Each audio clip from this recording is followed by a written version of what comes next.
All right, everyone, welcome back to another Star Wars Galaxy of Heroes video with Fat Phil, and today we're going to be talking about how to make your account stand out. And this is kind of something that, what aspects of your account make you stand out when you're looking for a new guild, or even when you're going up against a Grand Arena opponent, what things are they really looking at, or could they be looking at? So there's different aspects here that we'll get into, so make sure you like and subscribe, comment down below, let me know your thoughts. I'd love to hear from all of you guys.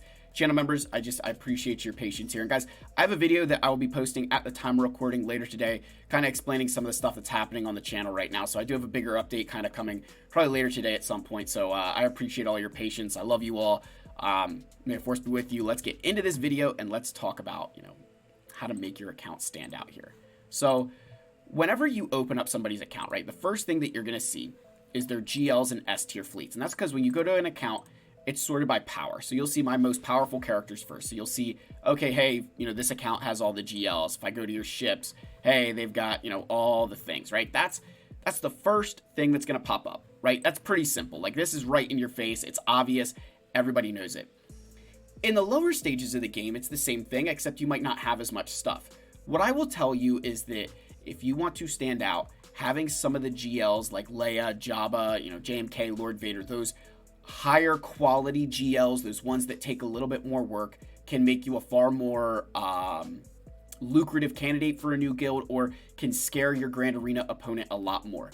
Think about that. If you have 4 GLs that are JML, Sith Eternal, Kylo, and Rey, that's going to be, I'm going to think far less about you than if you have, Jabba, Leia, and like JMK, just for the sake of argument. That you would have less GLs, but because they're ones that are higher quality, I'm a little bit more nervous. And then, of course, S tier fleets, it's the same situation. More of those you have, the better.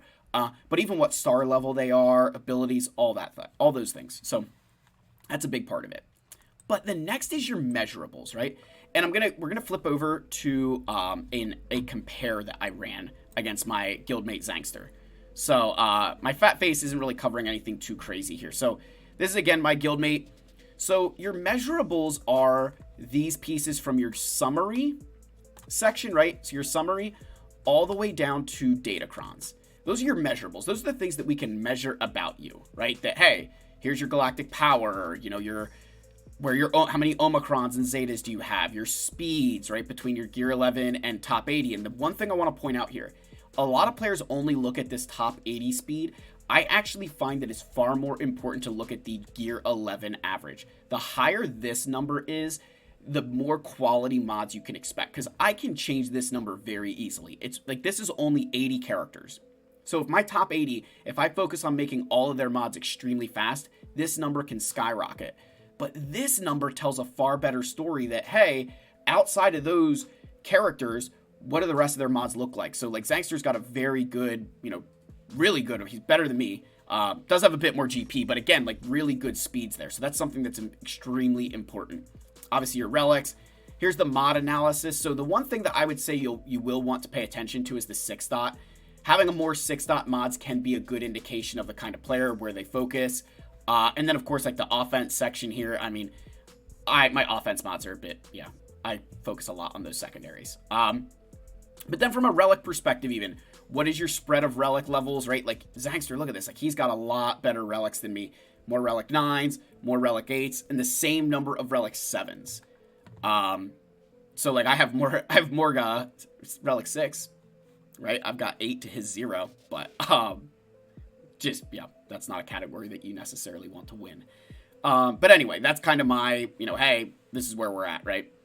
So then obviously datacrons. Now I think he sold a bunch of his, but this is another area that can make you stand out. If you have really good datacrons, whether it's a guild, Grand Arena opponent, like all of these things, what they're going to measure against and see like how good of a player or how good of an account do you have just based on this information alone, right? So that's your measurables, right? The stuff that I kind of say, like, you can measure, and you can put a measuring stick next to it and say, what do you have? So we go back to the game here. The next thing is the omicrons, and going back to omicrons. But here, if we go back to Zangster and I, just for a second, I move my fat face over a little bit. So we go back to Zangster and I, and you look at the GAC omicrons there. We both have, I have 30, he has 33. He has 37 total omicrons, I have 34. What does that really mean? That means that, this is so bad, but it's so true, right? That like neither of us really care that much outside of GAC. So if you're, one of my opponents and you're like, okay, this guy's really heavily invested in Grand Arena. From a guild perspective, they're going to say the same thing. Like, hey, we're territory war focused and Fat Phil only has 4 non-Grand Arena Omicrons. Like, that doesn't give me a warm fuzzy that he's ready to join us for territory wars. He's going to be a project that all of his next Omicrons have to go to territory war characters if we want him in our guild or if he wants to join. And like, that's a big thing, right? So understanding how this split happens is an extremely important part of whether guilds or other players, how they view your account, right? That can help you stand out.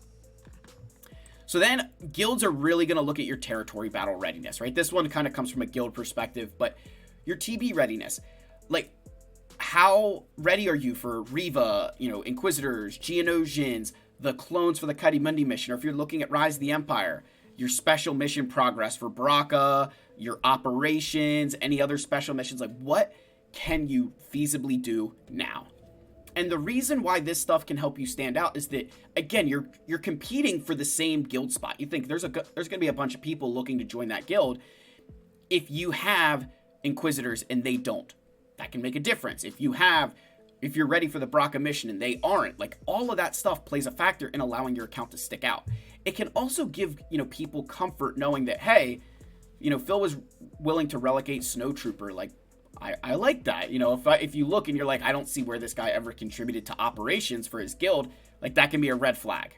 So just keep some of those thought processes in mind with your account, that if you want to stand out, things like this can make a big difference. Next is the Conquest Units. Now there's 2 ways to look at this. In the lower levels, right, if you're a lower level account, you want to see like, hey, how many of the Proving Grounds characters do they have, right? Like, do you have Commander Tano? Do you have those characters out of Proving Grounds? That can be a big difference maker to how good an account is, because a lot of times where I see players mess up is they have their Proving Grounds characters at like Relic 0, or they don't have relics on them at all, I should say, or like there's no Zetas, and like that's a big problem, because that tells me as a guild that they weren't prepared to get that character. Now, maybe they don't have a way to use them, but I can tell you one like Commander Tano, you can use right away. And so when I see a low gear Commander Tano, that's a big red flag for me. Like, you need to put relics on her. She's so incredibly important to like so many different teams. Then in the later stages, what you want to look at is, do they have the more recent Conquest Units, like the ones that aren't in Proving Grounds yet? Do they have them? This can be a big indication of the kind of account that you are. This tells me, it sounds silly, but it really tells us, are you paying attention in Conquest? Are you participating in Conquest? Because Conquest is probably the most important PvE game mode to your individual account. Like territory battles, assault battles, galactic challenges, I think they all pale in comparison to if you're playing Conquest. Because Conquest is, these characters, it takes years. It takes a year if you don't get them just to get to Proving Grounds, let alone all the months you're going to spend, getting to that process. So the more progress you have toward Conquest Units, the more your account can stand out. And especially in the later parts of the game, you want to have, even like my Admiral Trench at, level 50 here. This still lets guilds know that I went and got him, that I still participated in that conquest. I might not have geared him, but I still participated in that conquest. That's a big plus sign for a lot of guilds. And then going up against opponents as well, like, hey, he's got Malicos, all these things for Grand Arena. Like, that's a scary thought, right? That, okay, he's got all the Proving Ground, he's got all the conquest stuff. Like, I'm in for it. So those are kind of, your factors that you really want to start to look at, right? Especially for guilds, and then some of these obviously for Grand Arena players. Now, from a guild perspective, going back here, a farming plan. Now, this one's a bit unique, right? Because what you're really saying here is, do you have a plan forward? Like, what's your farming plan? Number one, does it align with what the guild's going for? But also kind of with that, how close are you to completing your farming plan? That, hey, I'm currently farming Jedi Knight Cal Kestis. I will unlock him in 2 bloody days. That can let a guild know, hey, Phil's going to be done with this, and then we can kind of say, hey, could you do this or this? And we know we can ask him that because he just finished what he was going for, right? And like, hey, your farming plan, maybe wait a little bit, or but let's say I was going for Bo-Katan Mandalore, and if we just go to like my favorites here, if I unfilter by power, go to like my favorites, you can see like I'm probably 5 months away from getting Bo-Katan Mandalore. Between the amount of refreshes I would plan to do, I'm probably anywhere from 3 to 5 months from getting her. somewhere in that range. So me going to a guild saying, hey, I'm probably 3 to 5 months from getting Bo-Katan, they could look at that and say, well, we're kind of inheriting a project that Phil is going to be spending his next couple of months on Bo-Katan while Gungans are going farmable, or this is happening, that is happening. Like, hey, if we ask him to go do some relics for territory battles, is he going to be willing to do that when he's got to do all these relic 7s for Bo-Katan Mandalore? So just, the closer you are to completing that objective, the more likely a lot of guilds are to let you in. Think about it with your Supreme Leader Kylo Ren. Are you farming Supreme Leader Kylo Ren because you bought a Lightspeed bundle, or do you only have Kylo Ren unmasked? That can give that guild a lot more warm fuzzy that, hey, like, you're just farming tickets, or the next 9 months this guy's going to be farming Supreme Leader Kylo Ren. Again, depending on those stage of the game you're at, that's okay. But when you're looking for a new guild, that does play a factor. Don't think it doesn't, guys. So, do you have a plan because you look like a more well put together character, player? And then how close are you to completing it? The closer you are, the better candidate you are. All right, next is intangibles. So we talked about the measurables, right? The things that you can really measure about an account based on like all those numbers, right? Intangibles is kind of the other side of this equation. So if we go to the screen capture here, we go back to this, and we're going to go over to StarWarsGalaxyFears.gg. So on my profile, your intangibles are kind of like your raid history, right? How good are you in this current raid, like in the speeder bike raid? What's your score? So I've consistently been hitting about 10 million. I mean, I've hit 10 million for months now. But even like you look, since I've joined the Sigma Alliance, I've gone like no lower than like, what, 10.7 here? Right? So I've never scored below like 10.7 million. So right away, what you can tell is, okay, this guy's consistently hitting the raid. He's not skimping out. He's trying to get as many of the rewards as he can. And hey, for his galactic power, he's not doing too bad. Right? Like that's just a thought that goes in there. Like, for their galactic power, are they participating as much as they should in the raid? This 10 million says, I'm probably, maybe a little bit above where other players are, but realistically, like, this is not blowing anybody's, like, wow, this is a really good raid score, but it's good enough, right? Like, it's a good enough raid score that you can feel good. The other intangible that I would say is your GAC history. Taking a look at their history and seeing how are they performing on offense? How are they performing on defense? What are we seeing? What aren't we seeing, right? What battles are they losing? What battles aren't they losing? Can they beat Rey? How are they using Leia and Jedi Master Luke and Darth Bane? Like, all of this stuff is kind of important in determining how good a player they are, right? Because what you want to avoid, I would say, the biggest things to avoid is that if I'm looking at an account and I'm seeing that anytime there's a Lord Vader, they're going straight to Jedi Master Kenobi, and obviously Doubt Crons are, Doubt Cron aside, hey, they see Lord Vader, and they're going for Kenobi instead of their bounty hunters or a Jedi Master Luke. That tells me that they're not as good against Lord Vader and potentially not as good of a candidate for the guild. So this is kind of that intangible, just like, how good of a player are you? Are you a good player? Are you not a good player? Even looking at like their defense, what kind of defense are they setting? Where are their holds coming from? Where aren't their holds coming from? That can be a big part of determining their mindset, kind of like, again, it's just, what kind of player are they? That's the intangible, right? You can't really put your finger on it and say, yeah, Phil's the best player I've ever come across, or he's the worst player. You don't really know. You can see through their history, or even like, especially think of your ships, right? What ships are they leaving on defense? What ships are they bringing on offense? What does it say about them as an account, right? What does it say about them? Can they beat the Leviathan, or is it a two-shot? Like, what's the signs that they're a decent player? That's your intangibles, and you kind of need to use StarWarsGalaxyFears.gg for that, right? Just like, even like looking at their modding, look at their characters in modding and seeing, do their mods make sense? That's an intangible, right? You can't really say what that's worth. We just, that Phil knows how to mod characters. So that's intangibles, right? That can really help your account stand out. Like, how good a player are you based on the data we can see? And then self-awareness. So this is probably one of the most important things, and this is where I think players really miss out on getting into certain guilds. Self-awareness. When I go back to this screen capture here, and we're going to flip over to the compare. If I try to join a guild that's very territory war focused, like, I need to be self-aware to say, yeah, guys, I'm primarily focused on Grand Arena. I don't really care that much about territory wars. If I say that, maybe I'm not a candidate for that guild. But they already know that. So me being self-aware enough to say that can help your case. It can make you look like a more, not just honest player, but it makes you look like you know a little bit more about your account. If you sit there and you're like, oh yeah, I love, like if I sat there and was like, oh, I love Territory Wars, and they're like, yeah, well, you only have 4 Omicrons worth there, Phil. You can't really love it that much.